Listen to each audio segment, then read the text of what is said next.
Peace, y'all. It's Jay Sav, and I'm making this video. Go check out David Banner podcast. He talk a lot of true shit. All my videos are for people of my color, black people, Native American people, indigenous people, Indians. It's what we are. Jamaicans, black people. If white people want to listen to it and learn from it, fine. But this is what I'm making the videos for. And go listen to David Banner. He speak a lot of shit that we really need to hear, and he speak it a lot better and eloquently than I put it. Feel me? So, and I'm still gonna make my videos. We still need to learn, but all my videos, I don't want to get people misconstrued who I'm making it for, who I want to hear, who need to hear this knowledge. Yes, I just heard a video recently. T.I. said we need to get property. I agree on we need to get property. I agree we all do need to get property, but I don't necessarily see T.I. going to get property. He telling black people to not buy brands, which I agree with, but I also don't see him not buying brands. And he gonna say, oh, well, I got money or something like that. But like, you gotta practice what you preach. You gotta also be about it. I see people that be about it. They either get killed or we don't support them. Killed or we don't support them when they like lose their career or their job or they hustle, however money it is, man. They like, why are all our black leaders dying broke? And that's not good. And I'm talking about the real black leaders, not like Mr. Obama. And I don't like Obama that told those NBA players to go back to work. Like, Obama is the person who showed black Americans how to get along with white Americans. And that's not good, because white Americans don't care. They don't care for us. You feel me? Like, why do you have to have a video of somebody kneeling on their neck for 9 minutes for you to care, supposedly? Because you don't care. You knew somebody is saying they can't breathe. They can't breathe. You feel me? Like, can't breathe. People don't just say I can't breathe for no reason. Like, so I don't want to hear some of this shit where they talking about they just now getting in the movement or some shit like that. They don't care. If you just now getting in the movement, you don't care. For me, because you don't want to be in it. You don't want to care. You don't have to care. It doesn't change your life for you to care. But we need to care about ourselves. We need to change our lives for us to care. That's real shit. Nah, I ain't really formulate points today or come together with a whole video and shit. I just want to say a little something. Man, just keep free thinking out there. We need to keep really thinking. We need to keep really thinking and not let these other people, this government, these white people and shit run our shit, man. You feel me?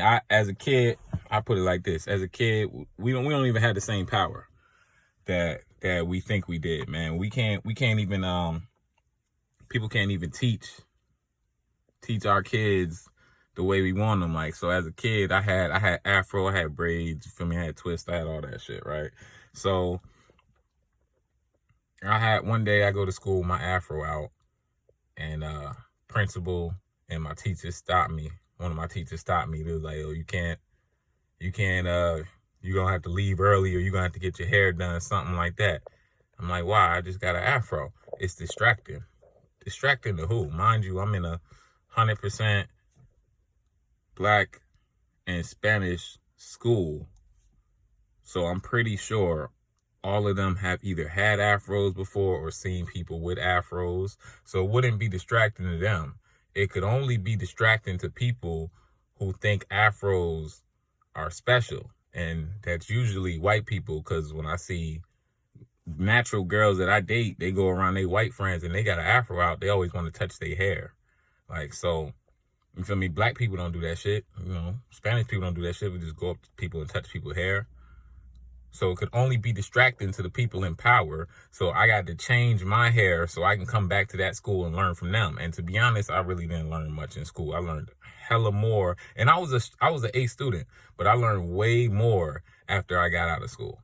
And that's just a quick little example, because it's some bullshit. I don't know. I just want to say some shit, man. And like, this is a critical time, but it's not a critical time for the election and what they saying, man. What they saying is not a critical time. It's just that we got to realize that this is a time where it's like we could change and get our rights, or we could go further down the hole. And it looks like we starting to go further down the hole. I hope to God not. I hope to God not. For me, that we not, cause we fucked up in the 60s. We let them fuck us up in the 60s. But and then one more thing, we need to sacrifice now for later.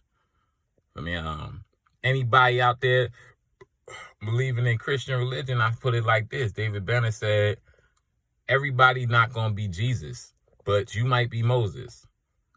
You feel me? You might be Elijah. You somewhere down the line, but then eventually it'll lead into Jesus. I put it like this also. You feel me? You might not be, you feel me? You might, people that like movies, you might not be Chadwick Boseman, but you be Sidney Poitier. Feel me? Where he started. You could be, I don't know, some other black entertainers and stuff. They're not really, there's not super huge movies, but they along the lines until we got to be the black superhero Chadwick Boseman. What was the dude in the Iron Man movie? He was playing the sidekick, Don Cheadle. You feel me? He might be Don Cheadle, but then eventually a Chadwick Boseman to come through. And that's a little bit of sad with black people, that we gotta realize that not every move you make, you gonna be the like product of it. I don't know, that might not be the best way to put it, but every move you make, you may not make money off it or whatever. It might just be a move for your kids, or a move for your kids. You feel me? It might be all the way down the line. And we need to realize, like, we need to also make moves like that, which is be real important. Because yeah, we may not prosper from it. That's the word. We may not see what's going on from it, but down the line, you feel me? 100 years later, my great grandchild, he gonna be like, damn, my great grandfather set something up for this, for me to have this. So, you know, we need to sacrifice now for later. That's the only way we can't just keep dreaming, supposedly having hope. We gotta have action. We gotta put action into it. All right, y'all. J Sav, peace.